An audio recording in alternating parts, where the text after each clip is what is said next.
It had been a long time since Damon asked me to come along anywhere. So when he appeared at my basement door that morning and said they were heading to Keller's Market and could use an extra set of hands, I didn't hesitate. I nodded, reached for my coat, and made sure my purse had my coupons and shopping list. Not that they ever used it, but I liked to feel prepared. Vanessa was already in the car, immaculate as always. Her hair was swept into a tight bun, not a strand out of place. She wore heels even to a grocery store, and her sunglasses were perched on top of her head like a crown. Eli was in the back seat, tapping away on his phone, barely glancing up when I climbed in beside him. I smiled anyway. "Morning, Grandma," he mumbled. I clutched my purse in my lap, careful not to let my knee bump his leg. Vanessa didn't say hello. Instead, she twisted around in her seat lips, barely parting, as she muttered, "Try not to embarrass us in there, okay?" I didn't respond. I'd learned not to. My son was in the driver's seat, focused on traffic, oblivious to the way his wife's words landed. We pulled into the parking lot of Keller's Market, the same store I'd shopped at for over 3 decades. I used to know every cashier by name. Back when Abram Keller ran it himself, before the expansion, he'd give me holiday ham discounts just for bringing in his favorite banana bread. That was a long time ago. Vanessa strode ahead, pushing the cart with purpose. Damon followed. Eli trailed after, and I shuffled behind slow, from the stiffness in my knees. We weaved through the aisles like strangers, Vanessa barking out brand names and sizes, as if running a drill. I tried to add a few things. Grapes Eli used to love the soup Damon liked as a boy, but each item was dismissed with a clipped, "Not on the list." At checkout, I found myself next to the cashier, a young man in his 20s, with kind eyes and a gentle smile. "Good morning, ma'am," he said, scanning the first item. "How's your day going?" Before I could open my mouth, Vanessa stepped in front of me. "That old woman is just the maid. Don't talk to her." The words landed like a slap. My breath caught. The cashier's expression faltered, confusion taking over his face. Behind me, Damon let out a laugh, loud, sharp, ugly. Eli joined in, echoing his father's amusement. "Yeah," Eli snickered. "She just follows us around like a helper or something." My hands clutched the handle of my purse. I couldn't look at the cashier, couldn't meet the eyes of the people in line behind us. I stood there as they laughed, as Vanessa smirked, and paid as my son said nothing. I walked out of that store the way I'd walked into it, quiet, careful, unseen, but something inside me was shifting. The car ride home was silent, at least for me. Vanessa chattered about dinner reservations, Damon chimed in about the game that evening, and Eli sat with his headphones in, bobbing his head to music I couldn't hear. I sat behind them, staring out the window, watching the buildings blur into one another. No one asked me how I was feeling. No one mentioned what had happened at the checkout. As far as they were concerned, it had already been forgotten. Back at the house, I reached for the grocery bags, instinctively carrying 2, while Vanessa took one, and Damon none. Eli disappeared upstairs. Vanessa told me to make something light for dinner. I nodded, as I always did. I made soup. From scratch. Chicken and rice. Vanessa didn't thank me. Damon didn't look up from his phone. Eli spooned it down like it was fuel, not food.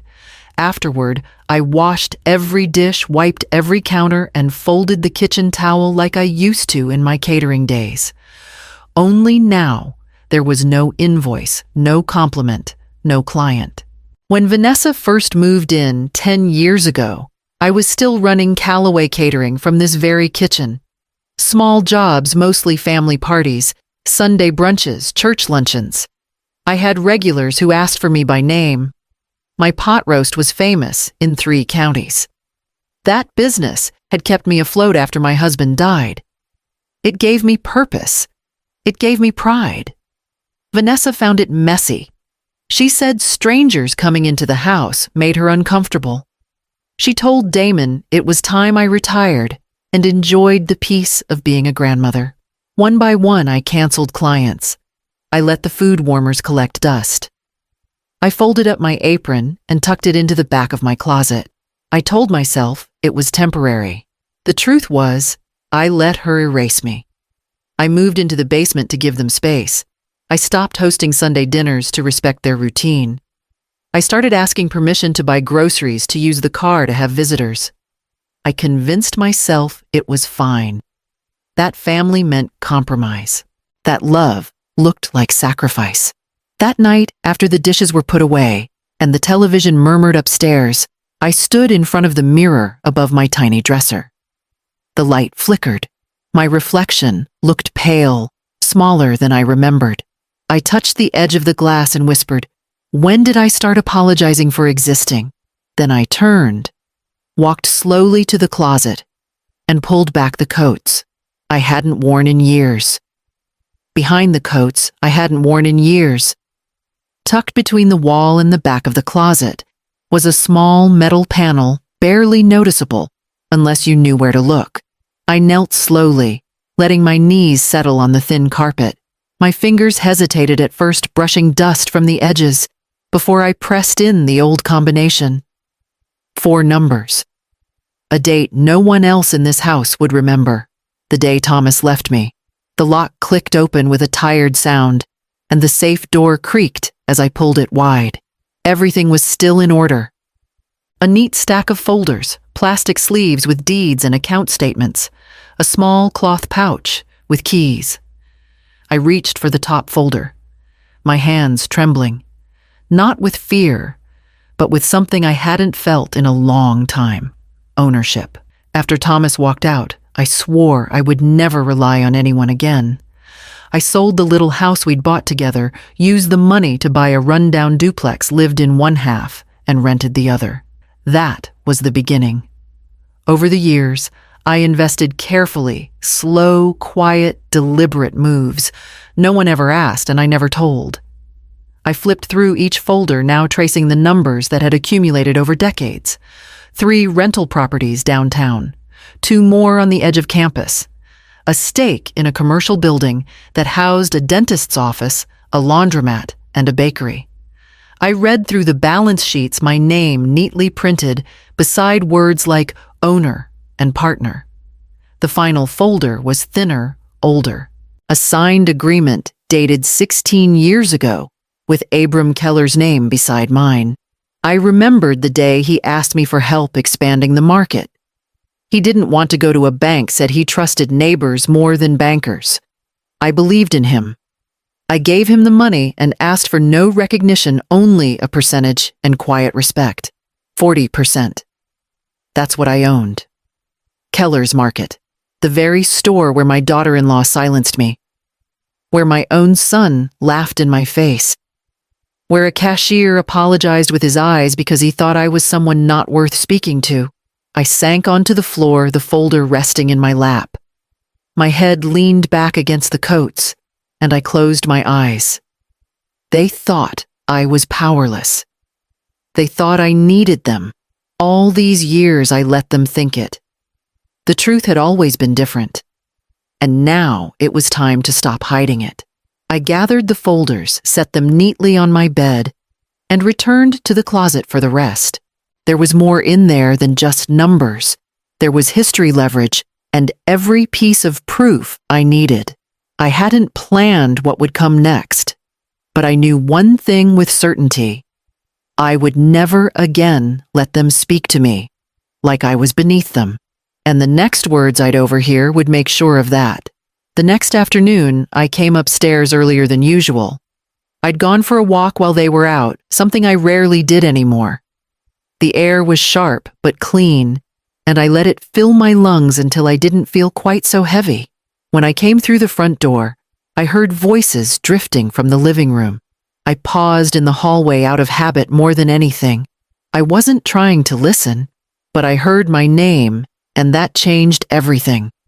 Vanessa's voice was light and mocking, like she was sharing a private joke.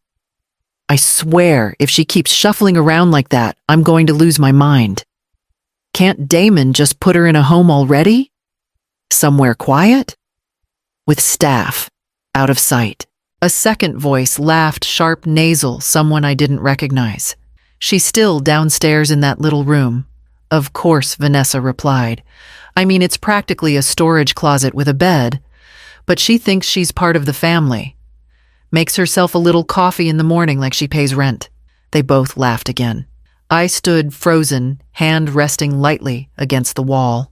We're just waiting for things to, resolve. Vanessa continued, her tone thick with insinuation. Damon thinks she might have a tiny bit saved. Maybe a life insurance policy from her dead husband. Probably just enough to cover a halfway decent facility. A pause. Then Damon's voice joined them. She's still healthy as a horse. Probably outlive all of us. But hey, we've got the room picked out for when the time comes. Another burst of laughter. I turned and walked softly back down the stairs. I didn't cry. I didn't slam doors. I sat on the edge of my bed and looked at the folders I'd laid out the night before. The numbers, the deeds, the names. Their laughter still echoed in my ears, but it didn't feel sharp this time. It felt clarifying. They truly believed I had nothing. No money, no legacy, no voice. That evening after dinner, while they watched TV and argued about which takeout to order, I closed my bedroom door and retrieved my address book. It was a small black one, cracked at the spine. Carla Mendez was the third name down under M. She was a friend of a friend. Quiet. Sharp. The kind of lawyer who didn't ask unnecessary questions and didn't leak information. I dialed her number slowly, the rotary clicks sounding louder in the quiet room. She picked up on the second ring. Carla Mendez. Carla, this is Irene Calloway. I need help updating some legal documents. It's time. She didn't ask why. She only said, tomorrow at 10. Yes, I said. That will be perfect. I hung up and placed the phone back on its cradle, my hand steady. And for the first time in years, I slept through the night without waking. Carla's office was on the second floor of an old brick building downtown, the kind of place you could walk by a dozen times and never notice.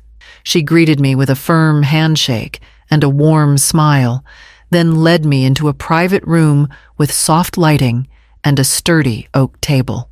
It was the kind of room built for decisions. I laid out the folders. She opened each one, flipping through the pages with quick, practiced eyes. She didn't interrupt, didn't comment, just absorbed. When she finally looked up, her expression was unreadable.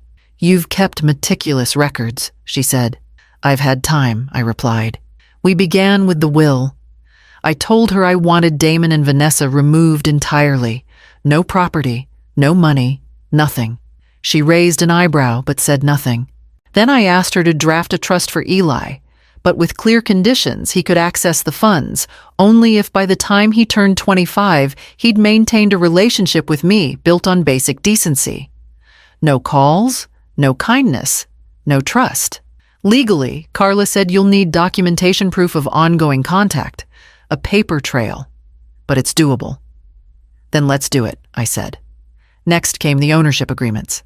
I wanted formal control over my shares of Keller's Market, not just a silent partnership, but full operational authority. Carla pulled in another associate for that. A younger man with sharp glasses and a quieter demeanor. Together, we rewrote the terms of my investment.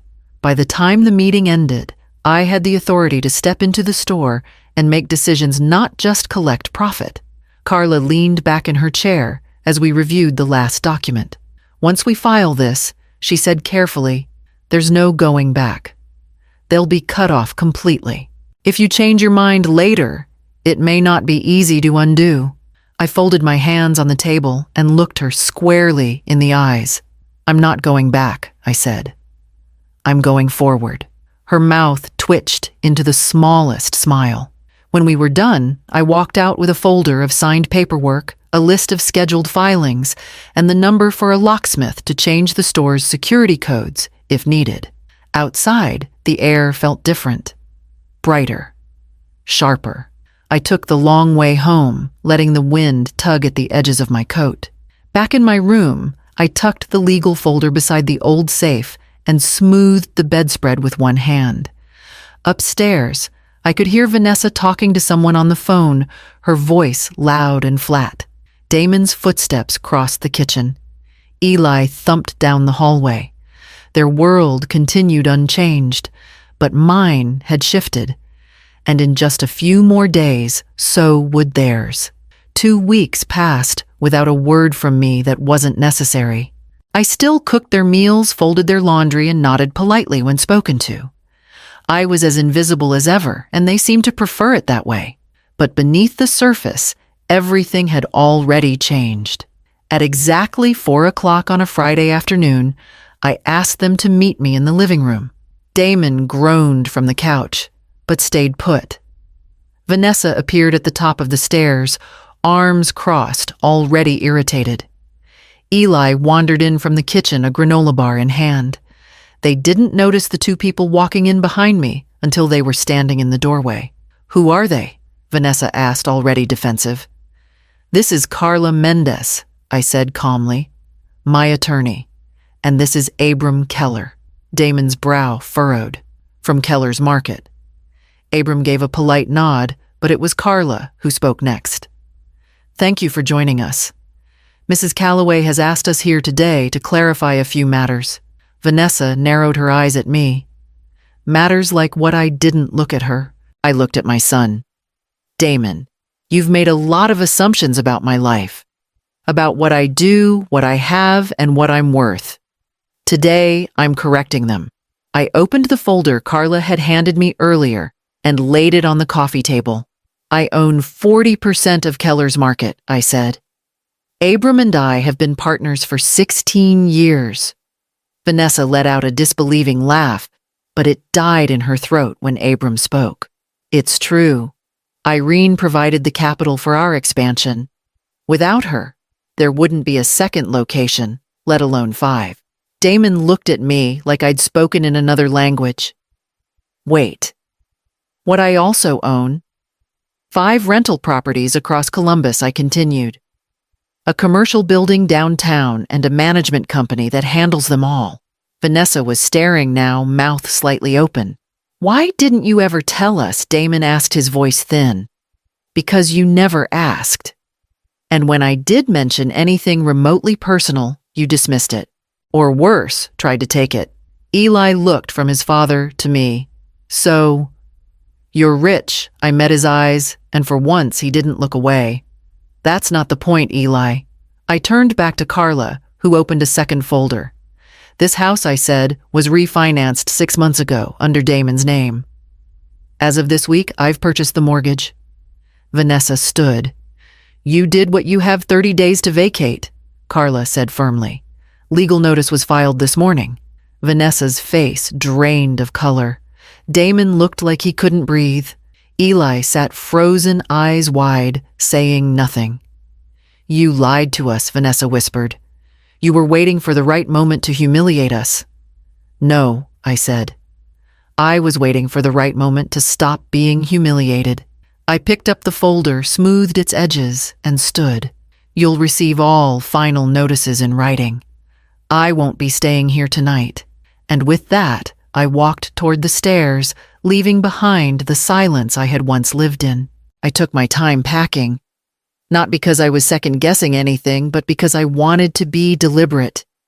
I folded each blouse with care, chose the shoes I'd wear for the flight, and zipped up the small suitcase I'd used on my last catering job before Vanessa moved in. I left behind the old robes, the chipped coffee mug, and the framed photo on the nightstand that had long since lost its meaning. When I stepped into the hallway, Damon was waiting at the top of the stairs. His face was pale, his jaw tight. "You can't do this, Mom," he said. Not angry, not pleading, just stunned. I looked him in the eye. I already did. Vanessa didn't come out. She knew. She'd always known I was easier to manage when I was tired, small, quiet. She didn't know how to respond to someone who had nothing left to lose. I rolled my suitcase through the living room. Eli sat curled into the corner of the couch, silent, watching me. I paused beside him for a moment. "You'll understand this one day," I said gently. "Maybe sooner than you think." He nodded barely, and I walked out the front door without another word. At the hotel, I didn't cry. I didn't collapse onto the bed or sit in silence staring at the ceiling. I ordered room service pasta with cream sauce and a slice of chocolate cake.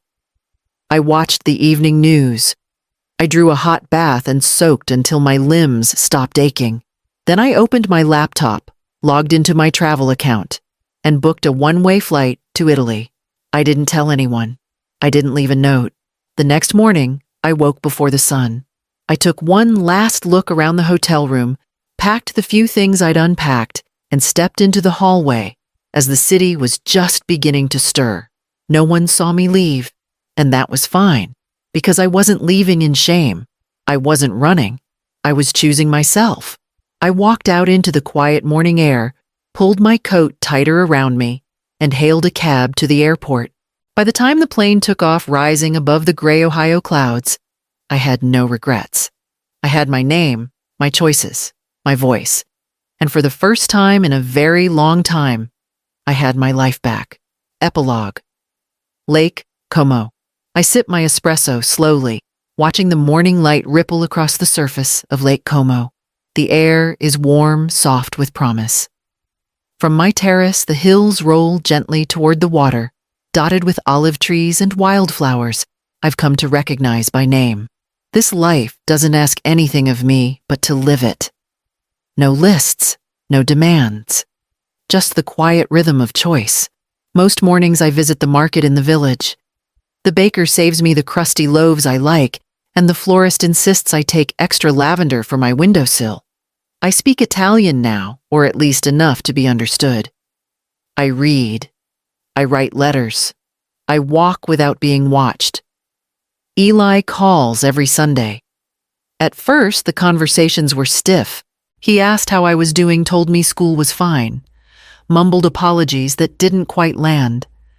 But as the weeks passed, his voice steadied. He stopped calling me grandma like it was a duty. He started asking real questions. What books I was reading, what the lake smelled like in the morning, what my life was like now that it was mine. "I'm sorry I laughed," he said once, his voice cracking.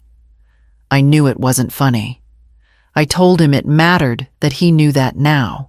A month after arriving, I signed the final documents to launch the Callaway Foundation, dedicated to supporting elderly women trapped in toxic family situations. The mission was simple: no one should have to earn dignity, especially not from the people who share their blood. Some nights, as the lake glows gold and the day folds into dusk, I sit with a glass of wine and let the quiet settle around me. I don't think about Ohio. I don't think about who I used to be. I whisper to myself, not in anger, but in peace. This isn't revenge. This is rebirth. Have you ever stayed silent just to be accepted? What would happen if you finally chose yourself?